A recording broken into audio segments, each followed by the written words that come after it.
ಮೇಲೆ ಆಗೋದಿದೆ. ಇನ್ನು ನಿಮ್ ಗುಡಿಯೋದೇನಿದೆ? ಸೊ ಹಂಗೆ ನೀವು ಸರ್ಕಾರಕ್ಕೂ ಸಹಾಯ ಮಾಡ್ತಾ ಇದ್ದೀರಿ, ನಿಮ್ ಕುಟುಂಬಕ್ಕೂ ಸಹಾಯ ಮಾಡ್ತಾ ಇದ್ದೀರಿ, ನಿಮ್ ನಮ್ದಂತ ಜನಕ್ಕೂ ಸಹಾಯ ಮಾಡ್ತಾ ಇದ್ದೀರಿ. ನೀವು ಕೂಡ ಬದುಕಬೇಕು. ಇಷ್ಟು ಶ್ರಮ ಇದೆ. ಅಂತ ಶ್ರಮದಲ್ಲಿ ಇಂಥ ಯಶಸ್ಸನ್ನ ಕಾಣ್ತಾ ಇರುವಂತ ಇಂಥ ಧೈರ್ಯ ಮಾಡ್ತಾ ಇರುವಂತ ಉದ್ಯಮಿಗಳಿಗೆ ನಾನು ಶಿವ ಕೋರಬೇಕು. ನಾನು ಈ ಡಿ ಕೆ ಶಿವಕುಮಾರ್ ಕೂಡ ನಿಮ್ಮ ಜೊತೆ ಇದ್ದೀನಿ ಅಂತ ಹೇಳ್ಬೇಕು.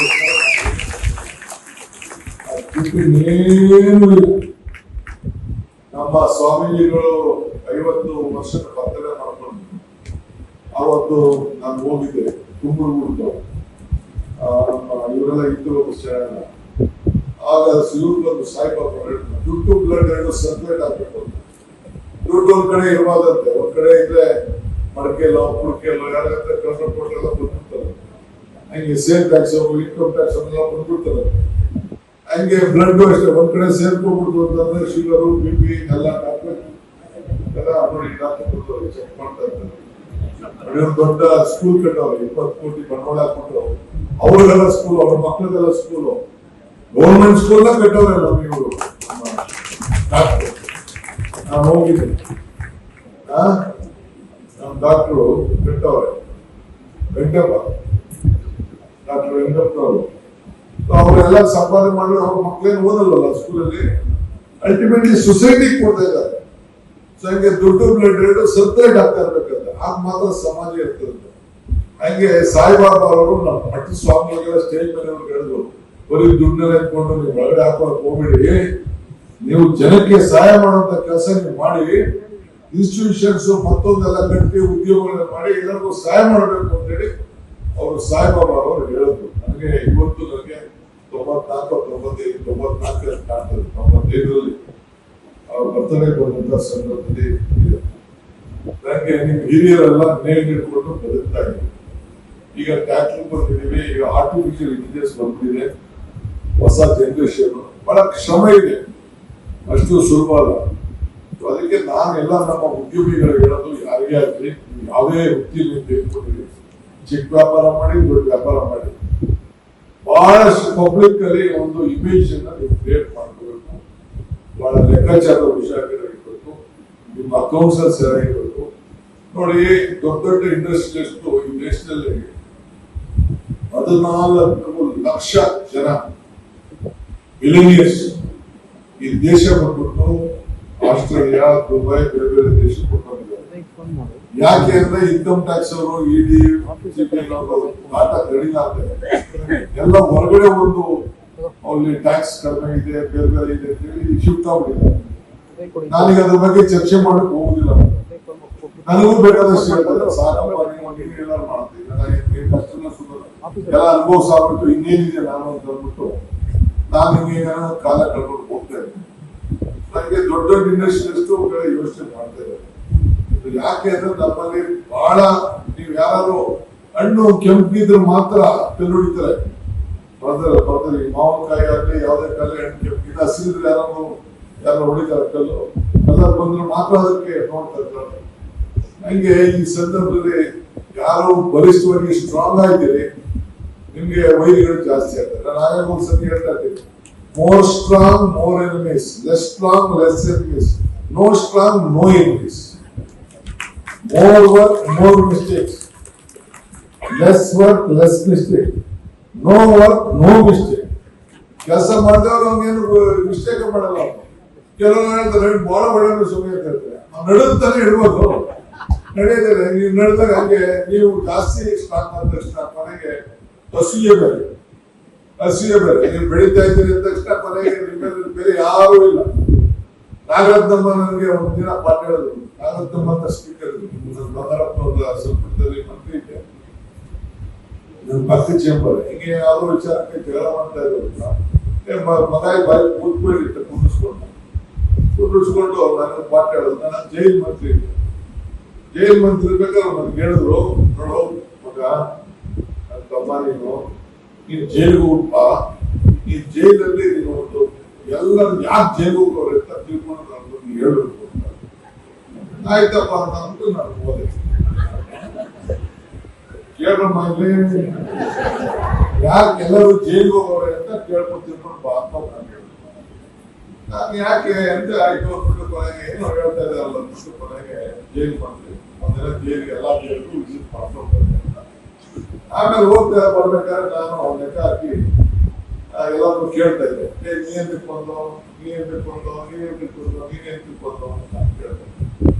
ಅಲ್ಲಿ ಇರೋರೆಲ್ಲ ಒಬ್ಬ ಕಳ್ತನ ಮಾಡೋದು, ಒಬ್ಬ ಹೆಣ್ಣಿನ ಜಗಳ ಆಡೋದು, ಇನ್ನೊಬ್ಬ ಆಸ್ತಿ ಜಗಳ ಆಡೋದು. ಯಾರ ಆಸ್ತಿ ಜಗಳ ಮಾಡೋರೆ? ಇಲ್ಲ ಎದುರುಗಡೆ ಮನೆಯವ್ರು, ಇಲ್ಲ ಪಕ್ಕದ ಮನೆಯವ್ರು, ಇಲ್ಲ ಈ ಕಡೆ ಮನೆಯವ್ರು, ಇಲ್ಲ ಈ ಕಡೆ ಮನೆಯವ್ರು. ಅವನು ದಯಾಳಿ, ಇಲ್ಲ ಚಿಕ್ಕಪ್ಪನ ಮಗ, ಇಲ್ಲ ದೊಡ್ಡಪ್ಪನ ಮಗ, ಇಲ್ಲ ಅಣ್ತಮ್ಮ. ಮೂರನೇ ಮನೆಗೆ ಅವನು ಯಾರು ಜಗಳ ಮಾಡಲ್ಲ, ಮೂರನೇ ಮನೆಗೆ ಯಾರು ಜಗಳ ಮಾಡಲ್ಲ, ಇವ್ರು ಎದುರುಗಡೆ ಮನೆಗೆ. ಹಾಗೆ ನಿಮ್ಗೆ ಯಾರಾದ್ರೂ ತೊಂದರೆ ಕೊಟ್ಟರೆ ಯಾರಪ್ಪ ಕೊಡ್ತಾರೆ ಅಂದ್ರೆ ನಿಮ್ಮ ಅಕ್ಕಪಕ್ಕ ಇರೋರಿಗೆ ತೊಂದರೆ ಕೊಡೋದು. ಬೇರೆ ಯಾರು ಕೊಡ್ಲಿಲ್ಲ ನಿಮ್ಗೆ, ಅದು ನಿಮ್ ತಲೆಯಲ್ಲಿ ಇರಬೇಕು. You should be very cautious. So ಹಂಗೆ ನಿಮ್ಮ ಬದುಕಿನಲ್ಲಿ ನೀವು ಏನಾದ್ರು ತೊಂದರೆ ಆಯ್ತು ಅಂತಂದ್ರೆ ಬೇರೆ ಯಾವ ತೊಂದರೆ ಕೊಡುದಿಲ್ಲ. ನೀವು ಯಾರಿಗೆ ಸಹಾಯ ಮಾಡಿರ್ತೀರಿ 10 ಮಾಡಿರಿ, ಅವ 11 ಮಾಡಲಿಲ್ಲ ಅಂದ್ರೆ ಆಮೇಲೆ ನಿಮ್ದೆಲ್ಲ ಸೀಕ್ರೆಟ್ ಗೊತ್ತಿರ್ತದಲ್ಲ, ಅವನೇ ಬಿಡುತ್ತೆ. ಹಿಂಗೆಲ್ಲ ಆಯ್ತು. ನಾನು ಒಂದಿನ SM ಕೃಷ್ಣ ಅವ್ರಿಗೆ ಸನ್ಮಾನ ಮಾಡಕ್ಕೆ ಅವ್ರು ಕರೆದಿದ್ರು, ಈ ಮದ್ದೂರವರೆಲ್ಲ ಕರೆದು ಸನ್ಮಾನ ಮಾಡ್ತಾ ಇದ್ರು. ಸನ್ಮಾನ ಮಾಡ್ತಾ ಇರ್ಬೇಕಾದ್ರೆ ನಾನು ಕರೆದಿದ್ರು, ಹೋಗ್ಬೇಕಾದ್ರೆ ನಾನು ರಾಣಿ ಸಿದ್ದೇಶ್ ಇಟ್ಬಿಟ್ಟು ಅವ್ರ ಕರೆದು ಮದ್ದೂರವರೆಲ್ಲ ಸನ್ಮಾನ ಮಾಡ್ತಾರೆ. ಕೊನೆಗೆ 4 ವರ್ಷ ಆಗ ನಾನು ಹಿಂಗೆ ಭಾಷಣ ಮಾಡ್ಬೇಕಾದ್ರೆ ಒಂದು ಸಣ್ಣ ಕತೆ ಹೇಳಿದೆ. ಅಕ್ಬರ್ಗೂ ಬೀರ್ಬಲ್ಗೂ ಒಂದು ಸಂಭಾಷಣೆ ನಡೀತು. ಅಕ್ಬರ್ ಬೀರ್ಬಲ್ ಒಂದು ಸಂಭಾಷಣೆ ಸಂದರ್ಭದಲ್ಲಿ ಅವ್ರಿಗೆ ಕೇಳ್ತಾರೆ, ಏನ್ ಕೇಳ್ತಾರೆ ಅಂತಂದ್ರೆ ಈ ಕೈಗಿದು ವಿಚಾರದಲ್ಲಿ ಅಂಗೈ ಯಾಕೆ ಕೂದಲಿಲ್ಲ ಅಂತ ಈ ಬೀರ್ಬಲ್ಲು ಅಕ್ಬರ್ ಬೀರ್ಬಲ್ಗೆ ಎಲ್ಲರಿಗೂ ಕೇಳ್ತಾರೆ. ಅವನು ಎಲ್ಲರಿಗೂ ಏನ್ ಹೇಳ್ತಾರೆ, ಮಂತ್ರಿಗಳು ಎಲ್ಲರಿಗೂ ಏನ್ ಬರೀ DK ಶಿವಕುಮಾರ್ ಜಗಳ ಮಾಡೋದು, ಏನ್ ಎಲ್ಲದಕ್ಕೂ DK ಶಿವಕುಮಾರ್ ಕರೀತಾರಲ್ಲ ಅಂತ ಹೇಳಿ ಇವರೆಲ್ಲ ಮಂತ್ರಿಗಳೆಲ್ಲ ಆಗ್ತಿರೋದೆಲ್ಲ ಕೇಳ್ತಿದ್ರು. ಅವ್ರಿಗೆ ಏನೇನೋ ಉತ್ತರ ಏನೋ ಕೇಳ್ತಾ ಇದ್ರು. ಸೊ ಅದಕ್ಕೆ ನಾನು ಅವ್ರಿಗೆ ಕೇಳಿದೆ, ನೋಡಿ ಸ್ವಾಮಿ ನಾವೊಂದು ಅಕ್ಬರ್ ಬೀರ್ಬಲ್ದು ಒಂದು ಸಂಭಾಷಣೆ ಇದೆ. ಅಕ್ಬರು ಎಲ್ಲ ಮಂತ್ರಿಗಳಿಗೆ ಕೇಳ್ತಾನೆ, ನೋಡಪ್ಪ ನಾನು ಪ್ರಶ್ನೆ ಕೇಳ್ತೀನಿ, ನೀವೆಲ್ಲ ಉತ್ತರ ಕೊಡ್ಬೇಕು ಅಂತ. ಆಯ್ತು ಸ್ವಾಮಿ ಅಂತ ಎಲ್ಲ ಮಂತ್ರಿಗಳೆಲ್ಲ ಕೂತಿರ್ತಾರೆ. ಹೇಳ್ಬೇಯ ಏನು ಕೇಳಿದ ತಕ್ಷಣ ಅವ್ರಿಗೆ ಒಂದು ಪ್ರಶ್ನೆ ಹೇಳ್ತೀನಿ, ಉತ್ತರ ಕೊಡಿ. ಹಂಗೆ ಯಾಕೆ ಕೂದಲಿಲ್ಲ ಅಂತ ಕೇಳ್ತಾರೆ. ಯಾರು? ಅಕ್ಬರು ಎಲ್ಲ ಮಂತ್ರಿಗಳಿಗೆ. ಒಬ್ಬ ಹೇಳ್ತಾನೆ, ಏನೇನೋ ಉತ್ತರ ಹೇಳ್ತಾನೆ, ಅದಕ್ಕೆ ಕೇಳುದಿಲ್ಲ. ಬೀರ್ಬಲ್ಗೆ ಕೇಳ್ತಾನೆ, ನೀವು ಹೇಳಿ ಸ್ವಾಮಿ ನೀವು ಮಹಾದಾನಿಗಳು, ನೀವು ದಾನ ಕೊಟ್ಟು ಈ ಕೈಯಲ್ಲೆಲ್ಲ ಉದ್ರೋ ಹೋಗಿದ್ದಾರೆ. ಸರಿ, ನಾನ್ ಮಹಾದಾನಿಗಳೇ, ನಾನು ನೀವೆಲ್ಲ ಇಸ್ಕೊಂಡು ಹೋಗ್ತದ ಮಾಡ್ಕೊಡ್ರಲ್ಲ, ನಿಮ್ ನನ್ ಕೇಳಿ ಹೋಗಿದ್ರೆ ನಿಮ್ ಕೇಳಿ ಹಾಕ್ಯಾರ, ನಾವು ಇಸ್ಕೊಂಡು ನಮ್ ಕೇಳಿ. ಸರಿ, ನಾನ್ ದಾನ ಕೊಟ್ಟೆ, ಕೈಯಲ್ಲಿ ಕೂದಲೆಲ್ಲ ಉದ್ರೋಯ್ತು. ನೀನ್ ದಾನ ಇಸ್ಕೊಂಡೆ, ನಿಮ್ ಕೇಳಿ ಉದ್ರೋಯ್ತು. ಸಭಿಕರ ಕೈಲಿ ಯಾಕೆ ಕೂದಿಲ್ಲ? ಅವ್ರು ನನ್ ಸಿಕ್ಲಿಲ್ಲ ಅಂತ ಹಸಿಕೊಂಡು ಅಸೂಯೆ. ಹೆಂಗೆ ನಿಮ್ಗೆ ಬಹಳ ಹುಷಾರಿದ್ದೀರಿ. ಅಸೂಯೆ, ಶ್ರಮ ಕೊಡುದಿಲ್ಲ. ಅಯ್ಯೋ ಇವ್ನಿಂಗ್ ಬೆಳೆದ್ಬಿಟ್ಟಲ್ಲ, ಜಯರಾಮ ಹಿಂಗ್ ಬೆಳೆದ್ಬಿಟ್ಟಲ್ಲ, ಇವ್ನಿಂಗ್ ಬೆಳೆದ್ಬಿಟ್ಟಲ್ಲ ಅಂತ ಹೊಸಿಕೊಂಡು ನಿಮ್ಮಲ್ಲಿರೋದನ್ನೇ ಏನ್ ನಿಮ್ ಫ್ರೆಂಡ್ಸು, ನಿಮ್ ಚಿಕ್ಕಪ್ಪ ಮಕ್ಕಳು, ದೊಡ್ಡಪ್ಪನವರು ಬರೀ ಫೋನ್ ಬೇರೆ ಬಂದ್ಬಿಟ್ಟಿದೆ. ಆ ಫೋನ್ ಮಾತಾಡ್ಕೊಂಡು ಚರ್ಚೆ ಮಾಡ್ಕೊಂಡು ಹೊಸಿಕೊಂಡು ಹಾಗೆ ನೀವು ಸ್ವಲ್ಪ ಹುಷಾರಾಗಿರಿ. ಬೇರೆಲ್ಲ ಹಾಗೆ ನೀವೆಲ್ಲ ಬಿಸ್ನೆಸ್ ಮಾಡ್ಬೇಕಾದ್ರೆ ಯಶಸ್ಸು ಬಹಳ ಹುಷಾರು.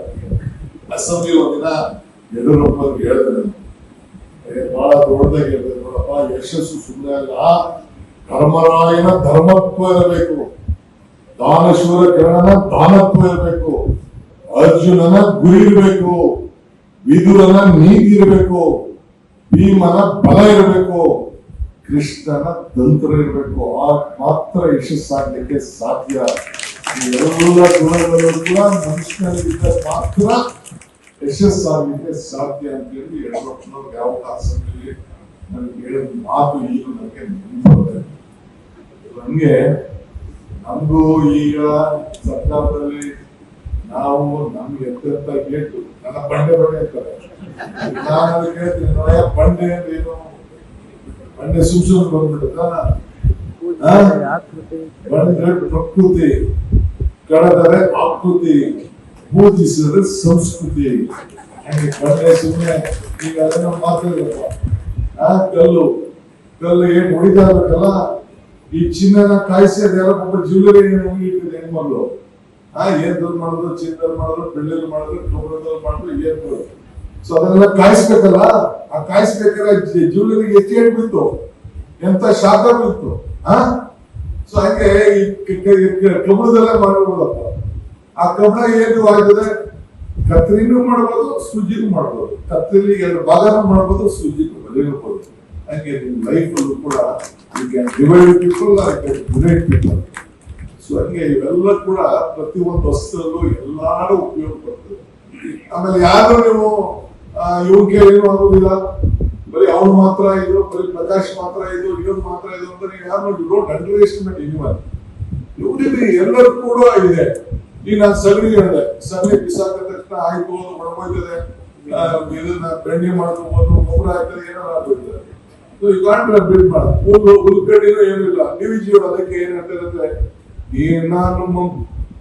ಏನಾನು ಮುಮ್ಮಾಡು ಕೈಗೆ ದೊರೆತ ಉದ್ಯೋಗವ, ನಾನೇನು ಹುಲ್ಲು ಕಡ್ಡಿ ಎಂಬ ನುಡಿಬೇಡ, ಈನ ಮಾವುದು ಬಿಲ್ಲ ಜಗದ ಉಳಿಯೊಳಗೆ ತಾಣಲಿರುವುದು ಪ್ರಕೃತಿ. ಅಂದ್ರೆ ಈ ದೇಶದ ಜಗತ್ತಿನ ಗುಡಿಯಲ್ಲಿ ಎಲ್ಲರೂ ಕೂಡ ಒಂದಲ್ಲ ಒಂದು ಅವಕಾಶ ಇದ್ದೇ ಇದೆ. ನಿಮ್ಮ ಡ್ಯೂಟಿಯನ್ನ ನಿಮ್ಮ ಆತ್ಮವಿಶ್ವಾಸದಿಂದ ನೀವು ದುಡಿರಿ. ನಾನು ಹುಲ್ಲು ಅನ್ಕೋಬೇಡ, ನಾನು ಗೊಬ್ಬರ ಅನ್ಕೊಳಬೇಡ, ನಾನು ಇಂಥ ಒಂದು ಸಣ್ಣ ಮಗ ದೊಡ್ಡವ್ರ ಮಗ, ಎಷ್ಟು ಸಣ್ಣ ಫ್ಯಾಮಿಲಿ ಇವರೆಲ್ಲ ಇವತ್ತು ಎಷ್ಟೆಷ್ಟು ದೊಡ್ಡವ್ರು ಬೆಳೆದಿದ್ದಾರೆ. ನನ್ನ ಮಕ್ಕಳು, ನಮ್ಮಪ್ಪ ಏನು ದೊಡ್ಡ ರಾಜಕಾರಣಿ ಎಲ್ಲ, ನಮ್ಮಪ್ಪ ಚೀಫ್ ಮಿನಿಸ್ಟರ್ ಇಲ್ಲ, ನಮ್ಮಪ್ಪ ಪ್ರೈಮ್ ಮಿನಿಸ್ಟರ್. ಒಂದು ನಾಡಿನಲ್ಲಿ ನಮ್ಮಪ್ಪ ತಾಲೂಕು ಬೋರ್ಡ್, ನಮ್ಮ ತಾತ ತಾಲೂಕು ಬೋರ್ಡ್ ಮೆಂಬರ್ ಅಷ್ಟೇ. ನಮ್ಮ ಊರಲ್ಲಿ ಪಂಚಾಯತಿ ಚೇರ್ಮನ್. ನಾವು ಏನೋ ಶ್ರಮ ಪಟ್ಟಂತೆ ಇಲ್ಲಿ ಗಂಟ ಬಂದು 8 ಸತಿ ಬಂದು ಆ ಬೆಂಗಳೂರಲ್ಲಿ ಇವ್ರ ಮುಂದೆಲ್ಲ ರಾಜಕಾರಣ ಮಾಡ್ಕೊಂಡು ಇವಕ್ಕೆಲ್ಲ ಹೊಡೆದು ಏಟು ತಿಂದು ಮಾಡಿ ತಂದು ಇಲ್ಲಿ ಗಂಟ ಬಂದು ಕೂತಿದ್ದೀನಿ. ಮುಂದಕ್ಕೆ ಏನ್ ಮಾಡ್ತಾರೆ ನಮ್ಮ ಪಾರ್ಟಿಯವರು, ನನಗೆ ಆತ್ಮವಿಶ್ವಾಸ ಇದೆ.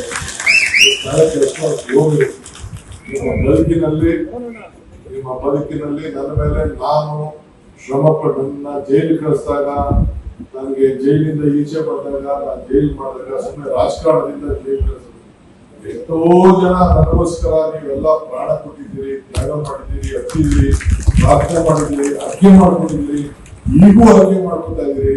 ನನಗೆ ಅರಿವಿದೆ, ನನಗಿಲ್ಲ ಅನ್ನೋದಿಲ್ಲ. Cutting across party, cutting across community ಎಲ್ಲರೂ ಕೂಡ ನನಗೊಂದು ಒಳ್ಳೇದಾಗ್ಲಿ ಅಂತೇಳಿ ಇನ್ನೇನು ಇಲ್ಲ. ನಾನು ಇದರಲ್ಲಿ ಚಾಮುಂಡಿ ಬೆಟ್ಟದ ಕೆಳಗೆ ಹೇಳಿದೆ, ಪ್ರಯತ್ನ ವಿಫಲ ಆಗ್ಬೋದು, ಪ್ರಾರ್ಥನೆ ವಿಫಲ ಆಗಕ್ಕೆ ಸಾಧ್ಯ ಇಲ್ಲ ಅಂತ ಕೂಡ ಒಂದು ಮಾತನ್ನ ಹೇಳ್ತೀನಿ. ನನಗೆ ಇನ್ನೂ ಕೂಡ ಶ್ರಮ ಪಡಿ, ಶ್ರಮಕ್ಕೆ ಫಲ ಇರ್ತದೆ. ಟೀಕೆಗಳು ಸಾಯ್ತವೆ, ಟೀಕೆ ಬರ್ತಕ್ಕೂ ಡೈ. ಆದ್ರೆ ನೀವು ಮಾಡುವಂತ ಕೆಲಸಗಳು ಉಳ್ಕೊಳ್ತದೆ. ಸೊ ಮಾಡಿ. ನಾನು ಚಿಕ್ಕವನಾಗಿರ್ಬೋದು, but my experience is very big. ನಂದೇ ಆದಂತ ಎಕ್ಸ್ಪೀರಿಯನ್ಸ್ ಇಲ್ಲಿ ಲೆವೆಲ್ವರೆಗೂ ಇಲ್ಲಿವರೆಗೂ ಬೆಳೆದು ವಿತೌಟ್ ಎನಿ ಬ್ಯಾಕ್ಗ್ರೌಂಡ್. ಕೊನೆಗೆ ನಮ್ಗೆಲ್ಲ ಬಡಿತಾರವ್ರು ಯಾರು, ಬೇರೆ ಯಾರು ಬಡಿತಾವ್ರ? ನಮ್ ಸ್ವಂತ ಜನನೇ, ನಮ್ ಸ್ವಂತ ಜಾತಿಯವರೇ ನನ್ನ ದಿನ ಬೆಳಿಗ್ಗೆ ಟೀಕೆ ಮಾಡ್ತಾವ್ರೆ. ನನ್ ಸಿಕ್ಕಿರಲ್ಲ, ಇವು ಸಿಗ್ತಾ ಇರಲ್ಲ, ಅದಾಗಿರಲ್ಲ ಅಂತ ದಿನ ಹೊಸಗ್ತಾ ಇದ್ದಾರೆ, ಏನೇನೋ ಮಾಡ್ತಾ ಇದಾರೆ. ಏನೆಲ್ಲ ನನಗೆ ಆಗ್ತಾ ಇದಾರೆ, ಟಿವಿಗಳಲ್ಲಿ ಆಗ್ತಾ ಇದಾರೆ, ಇನ್ಸ್ಟಾಗ್ರಾಮ್ ಅಲ್ಲಿ ಆಗ್ತಾ ಇದಾರೆ, ಸೋಷಿಯಲ್ ಮೀಡಿಯಲ್ಲಿ ಆಗ್ತಾ ಇದಾರೆ. ನೀವು ನೋಡಿ ನನಗೆ ಸಾಕೋತಾರೆ. ಹಿಂದೆಯಿಂದನೂ ಚಾಕ್ ಆಗ್ತಾ ಇದಾರೆ, ಮುಂದೆಯಿಂದನೂ ಚಾಕ್ ಆಗ್ತಾ ಇದೆ. ಇವೆಲ್ಲ ಇದ್ದಿದ್ದೆ ಪಾಲಿಟಿಕ್ಸ್ ಅಲ್ಲಿ. ಇವೆಲ್ಲ ತಲೆ ಕೆಡ್ಕೊಂಡು ಬಾರ್ದು ನಾವು ಮಾಡ್ತಾ ಇದಾರೆ. ನಾವೆಷ್ಟು ಪ್ರಾಮಾಣಿಕವಾಗಿ, ಈಗ ಕುಮಾರಸ್ವಾಮಿ ಸಹಿತಪ್ಪ ಎಷ್ಟು ಪ್ರಾಮಾಣಿಕವಾಗಿ ದುಡ್ಡಿದ್ರಿಂದ ನನ್ನ ಆತ್ಮಸಾಕ್ಷಿ ಗೊತ್ತು. ಕುಮಾರಣ್ಣನೇ ಹೇಳ್ಬಿಟ್ಟು ಹಿಂದಕ್ಕಿಂತ ಬೆಂಚೂರಿ ಕೊಡ್ತಿದ್ದ ಅಂತ ಹೇಳ್ಬಿಟ್ಟು. ನನಗೆ ಯಾರಿಗೊತ್ತು ಸರ್ಟಿಫಿಕೇಟ್ ಬೇಡ, ನಾನು ಕಾನ್ಶಿಯಸ್ ಪರ್ಮಿಟ್ ಮಾಡೋದು ಸಾಕು. ನಾನು ನಿಮ್ಗೂ ಹೇಳ್ತಾ ಇದ್ದೀನಿ ಕೂಡ, ನೀವು ಯಾರ ಬಗ್ಗೆ ಯೋಚನೆ ಮಾಡಬೇಕು. ನಿಮ್ಮ ಆತ್ಮವಿಶ್ವಾಸ, ನಿಮ್ಮ ಸ್ವಂತ ಸ್ವಾಭಿಮಾನದ ಬದುಕಿನಲ್ಲಿ ನಿಮ್ ಕಾನ್ಶಿಯಸ್ ಪರ್ಮಿಟ್ ಮಾಡೋದು ಸಾಕು. ಆಗ ಭಗವಂತ ನಿಮ್ಗೆ ಒಳ್ಳೇದು ಮಾಡ್ತಾರೆ. ಆ ರೀತಿ ನನ್ನ ಡ್ಯೂಟಿಗಳು ನಾನು ಮಾಡ್ಕೊಂಡು ಹೋಗ್ತಾ ಇರ್ತೀನಿ. ನೀವು ಮಾಡ್ಕೊಂಡೋಗಿ ಇವತ್ತು ಬಂದು ನಿಮ್ಮನ್ನೆಲ್ಲ ಭೇಟಿ ಮಾಡಿ ಇವತ್ತು ಬೇಕಾದಷ್ಟು ವಿಚಾರನ ಹಂಚಿಕೊಂಡಿದ್ದೀನಿ ನಾನು. ನೀವು ಉತ್ಪಾದನಾ ಕ್ಷೇತ್ರದಲ್ಲಿರ್ಬೋದು, ಸೇವಾ ಕ್ಷೇತ್ರದಲ್ಲಿರ್ಬೋದು, ಆಹಾರ ಕ್ಷೇತ್ರ, ಉದ್ಯಮ, ಹೋಟೆಲ್ ಉದ್ಯಮ, ಹೀಗೆ ಹಲವಾರು ಕ್ಷೇತ್ರದಲ್ಲಿ ನೀವೆಲ್ಲ ಸೇರಿ ಕೆಲಸ ಮಾಡ್ತಾ ಇದ್ರಿ. ಯಶಸ್ಸಾಗ್ಲಿ. ಸೊ ಏನೇ ಸಮಸ್ಯೆ ಇದ್ರು ಕೂಡ ನನ್ನ ಕೈಯಲ್ಲಿ ಖಂಡಿತ ವಾಟ್ ಎವರ್ ಮೇಬಿ, ನಿಮ್ಗೊಬ್ಬ ಬ್ರದರ್ ಇದ್ದಾನೆ, ಒಬ್ಬ ತಮ್ಮ ಇದ್ದಾನೆ, ಒಬ್ಬ ಸ್ನೇಹಿತ ಇದ್ದಾನೆ, ಭಾವನೆ ಇರಲಿ, ಪ್ರೀತಿ ವಿಶ್ವಾಸ ಯಾವಾಗಲೂ ಇರಲಿ. ಯಾಕೆಂದ್ರೆ ಹುಟ್ಟವೆಲ್ಲ ಬಸವ ಹಾಕಲ್ಲ, ಅದವ ಬಸವ. ಊರಲ್ಲಿ ಎಷ್ಟೋ ಬಸವಗಳೆಲ್ಲ ಹುಡ್ತವೆ, ಎಲ್ಲ ಮೋಡಿಗಳು ಹುಡ್ತವೆ, ಬಸವ ಅದವ. ಹಂಗೆ ಎಲ್ಲರೂ ಹಾಕಾಗಲ್ಲ, ಎಲ್ಲರೂ ಶ್ರಮ ಪಡಕ್ಕಾಗಲ್ಲ. ಎಲ್ಲರೂ ಅಲ್ಲ ಹೆಣ್ಮಗಳು ಪಕ್ಕದಲ್ಲಿದ್ದಾರೆ, ಕಾಂಚನಗಳು ಎಲ್ಲರಿಗೂ ವಾಯಿಸಿದ್ಯಾ, ಎಲ್ಲರಿಗೂ ಕಟ್ಟ ಇದೆಯಾ, ಎಲ್ಲರೂ ಇದು ಆಗ ಕಟ್ಟಿಲ್ಲ. Success story very much important. Success story ಇರ್ಬೇಕಾದ್ರೆ ಬೇಕಾದಷ್ಟು ಶ್ರಮ ಇರ್ತದೆ, ಟೀಕೆ ಇರ್ತದೆ, ಫಲ ಇರ್ತದೆ, ಏನ್ ಯಾರಂತ ಏನ್ ತಿನ್ಬೇಕು, ಬಹಳ ಶ್ರಮ. ಅಂಥದ್ರಲ್ಲಿ ನೀವೆಲ್ಲ ಸೇರಿ ಉದ್ಯಮಿಗಳೆಲ್ಲ ಅವೆಲ್ಲ ಮಾಡ್ತಿದ್ರಿ. ನೀವೆಲ್ಲ ಈ ದೇಶಕ್ಕೆ ಒಂದು ದೊಡ್ಡ ಆಸ್ತಿ. ಆಸ್ತಿ ಹೆಂಗೆ ಅಂದ್ರೆ ನೀವು ಒಬ್ಬರಿಗೆ ಬದುಕ್ತಾ ಇಲ್ಲ, ಸಮಾಜನ ಬದುಕಿಸ್ತಾ ಇದ್ರಿ, ನೀವು ಕುಟುಂಬ ಬದುಕ್ತಾ ಇದ್ರಿ. ನಮ್ಮ ಕುಟುಂಬದಲ್ಲಿ, ನಮ್ಮ ಸಮಾಜದಲ್ಲಿ ಒಂದು ಒಳ್ಳೆ ಹೆಸರನ್ನ ಪಡ್ಕೊಂಡಿದ್ದೀರಿ. ನಿಮ್ಮೆಲ್ಲರೂ ಕೂಡ ವಿಶ್ವ 26 ಇರ್ಬೋದು, 36 ಇರ್ಬೋದು, ಎಲ್ಲ ಕೂಡ ಇನ್ನ 100 ಜನಕ್ಕೆ ಉದ್ಯೋಗವನ್ನು ಕೊಟ್ಟು ನಿಮ್ಮ ಹೆಸರು ಕೂಡ ಆಗಲಿ. ಬಟ್ ಟ್ರಸ್ಟ್ ಇದೆಯಲ್ಲ, ಆ ನಂಬಿಕೆ ಇದೆಯಲ್ಲ, ಆ ನಂಬಿಕೆನ ಸಮಾಜದಲ್ಲಿ ನೀವು ಕಳ್ಕೊಳ್ಳೋಕೆ ಹೋಗ್ಬೇಡಿ.